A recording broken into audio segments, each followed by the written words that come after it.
জিন্নাহ দুইটা কাজ করেছে। এক নম্বরে উলামায়ে কেরামের সাপোর্ট নিয়েছে, উলামায়ে কেরামের মূল্যায়ন করে নাই। দুই নম্বর, পূর্ব পাকিস্তানিদের উপর করেছে বৈষম্যমূলক আচরণ। কথা বলেন। যার কারণে পাকিস্তান আমলে জিন্নাহর জুলুম, পাকিস্তানিদের জুলুম অত্যাচারের কারণে আমরা তাকে বাবা ডাকতে পারি নাই। পাকিস্তানের ডাকছে, এখনো ডাকে, আমরা ডাকতে পারি নাই। পাকিস্তান স্বাধীন, পাকিস্তান থেকে বাংলাদেশ স্বাধীন হওয়ার পরে তারা দাদা ডাকার কথা, যাকে বাবা ডাকি নাই তাদের দাদা ডাকার প্রশ্নই আসে না। এটা বুঝে আসছে। এটা বুঝে আসলে পরেরটা বুঝেন। বাংলাদেশ স্বাধীনতা আন্দোলনে শেখ মুজিবকে বলা হয় বড় ভূমিকা রেখেছে, এই জন্য জাতির বাবা বানানো হয়েছে। শেখ মুজিবের ৭৫ পর্যন্ত শাসন এবং শেখ মুজিবের পরে তার কন্যার গত ১৫ বছরের শাসন, এই অপশাসন আমরা বাবা ডাকার জায়গা রাখে নাই।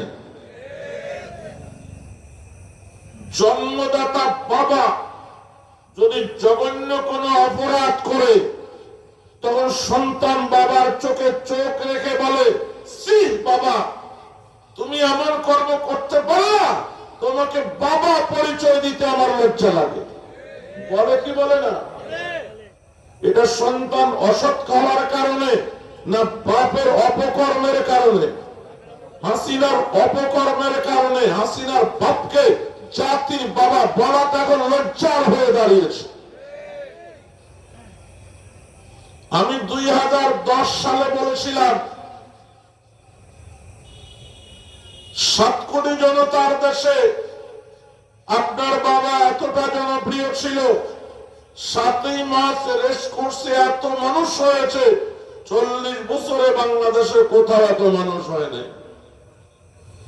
এত বড় নেতা ১৫ই আগস্ট ৭৫ যখন মারা পড়ল, তার জানাজার দৃশ্য দেখা,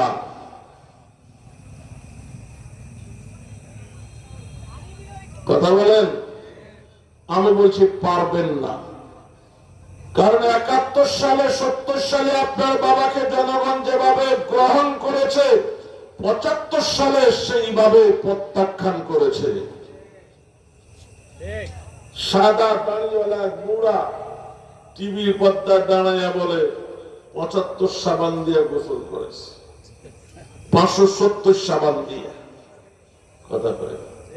বঙ্গবীর কাদের সিদ্দিক বলে ১৮ জন হয়েছে জানাজা, ১৮ জন। কেউ কেউ বলছে ১২ জন। আমি বলি এগুলি আসা আসা মিশা।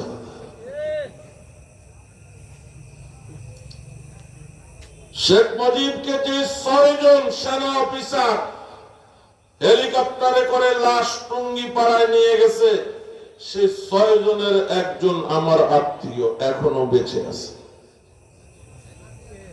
তো বর্ণনা কোনটা সঠিক? তিনি বলেন লাশ হেলিকপ্টার থেকে নামায়া পুকুরের থেকে বালতি ভরে পানি তুলে এমনি বালতির পানি ঢেলে দিয়েছি, ৫৭০ সাবান মাখার টাইম করি,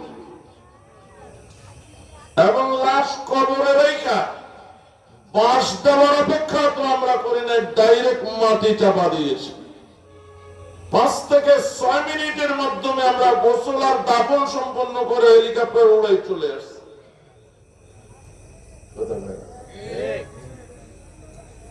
এটা হলো সঠিক তথ্য। শেখ হাসিনাকে বলেছি, আপনার বাবা থেকে আপনি শিক্ষা নেন, ইসলাম বিরোধী কর্মকাণ্ড থেকে যদি ফিরে না আসেন, আপনাকে দাফন করার মতো লোক পাওয়া যাবে না।